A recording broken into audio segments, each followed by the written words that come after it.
Hi நண்பா, இந்த ஒரு வீடியோவில் நம்ம என்ன பார்க்க போகிறோம் அப்படின்னா, தளபதி விஜய் சார் நடிப்பில் வெளியாக உள்ள தி கோட் திரைப்படமா, ரஜினி சார் நடிப்பில் வெளியாக உள்ள வேட்டையன் திரைப்படமா, அஜித் சார் நடிப்பில் வெளியாக உள்ள குட் பை டாக்லி, இந்த 3 திரைப்படமா ஓடிடி உரிமம், அதாவது சேட்டலைட் உரிமம் எவ்வளவு துவக்கி விட்டுமையா இருக்கு. ஸோ இந்த 3 திரைப்படத்தில் எந்த திரைப்படம் அதிகமான துவக்கி விட்டுமையா இருக்கு அப்படின்றதையும் இந்த ஒரு வீடியோ டேட்டா வந்து பார்க்க போகிறோம். அதுக்கு முன்னாடி இந்த 3 திரைப்படத்தில் நீங்கள் எந்த திரைப்படத்துக்கு ஈகராக வெயிட் பண்ணுறீங்க அப்படின்றத மறக்காம கமெண்ட் பண்ணுங்க. இன்னும் நம்ம சேனலை சப்ஸ்கிரைப் பண்ணி இருந்தீங்கன்னா மறக்காம பண்ணிக்கோங்க. ஓகே அன்பா, வாங்க நிற்கான வீடியோக்குள்ளே போகலாம்.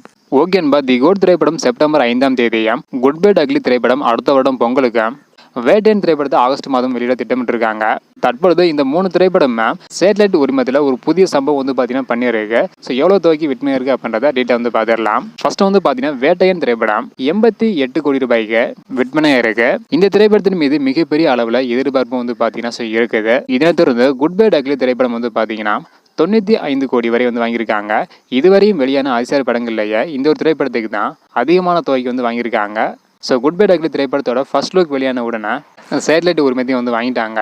இதுக்கப்புறம் அஜித் நடிப்பில் வெளியாக உள்ள அனைத்து திரைப்படத்திற்குமே சேட்டலைட் உரிமம் அதிகமான தொகைக்கு போகும் என எதிர்பார்க்கப்படுகிறது. இதனை தொடர்ந்து தி கோட் திரைப்படத்தோட சேட்டலைட் உரிமம் 110 கோடி ரூபாய்க்கு வந்து போயிருக்கிறதா சொல்லப்படுகிறது. ஸோ தளபதி விஜய் சார் படங்கள்லேயே இந்த ஒரு படம் தான் அதிகமான தொகைக்கு வந்து விற்பனை இருக்கு. ஒவ்வொரு படத்திற்கும் விற்பனை வந்து அதிகரிச்சுட்டே வந்து போகுது. அதாவது வேட்டையன் திரைப்படத்தோட சேட்டலைட் உரிமம் 88 கோடியும், குட் பை டாக்லி திரைப்படத்தோட சேட்டலைட் உரிமம் 95 கோடியும், தி கோட் திரைப்படத்தோட ஓடிடி ரைட்ஸ் 110 கோடி வரைந்து போயிருக்கு. ஸோ முதல் இருக்கிற தளபதி, இரண்டாவது இடத்துல அஜித் சாரும், மூணாவது இடத்துல ரஜினி சார் வந்து இருக்காங்க. இதை பத்தி உங்களோட கருத்து என்ன பண்றதை மறக்காம கமெண்ட் பண்ணுங்க. இன்னும் நம்ம சேனலை சப்ஸ்கிரைப் பண்ணாம இருந்தீங்கன்னா மறக்காம பண்ணிக்கோங்க. ஓகே அன்பா, தேங்க்யூ.